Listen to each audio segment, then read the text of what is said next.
মা, আজকের দুপুরের মেনু কি? কি আজ কি রান্না দুপুরের করেছো? মেনু, এই যে ফার্স্ট আছে সাদা ভাত, হ্যাঁ। তারপরে আছে এই যে আলু সিদ্ধ মাখা, পটল ভাজা। তখন তো নিরামিষ চলছে, শিব পূজা হচ্ছে হ্যাঁ।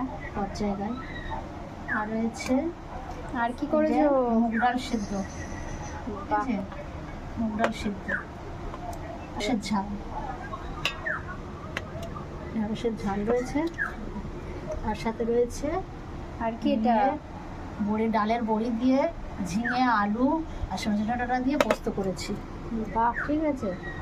আর তার সাথে রয়েছে আরে আরো আছে? পাঁপড় ভাজা, ব্যাট পাঁপড় ভাজা। ব্যাট পাঁপড় ভাজা তো দিতেই হবে, সবসময় ভেজে হ্যাঁ। রাখতে হবে, দিতেই হবে। এই ছিল আজকে খাওয়া দাওয়া, কারণ এখন তো শিব পুজো চলছে, নিরামিষ চলছে। আর শেষ পাতে থাকছে গন্ধরাজ লেবু। লেবু। উফ, খাবারটা তো পুরো জমে যাবে। গন্ধরাজ লেবু দিয়ে দারুণ হবে।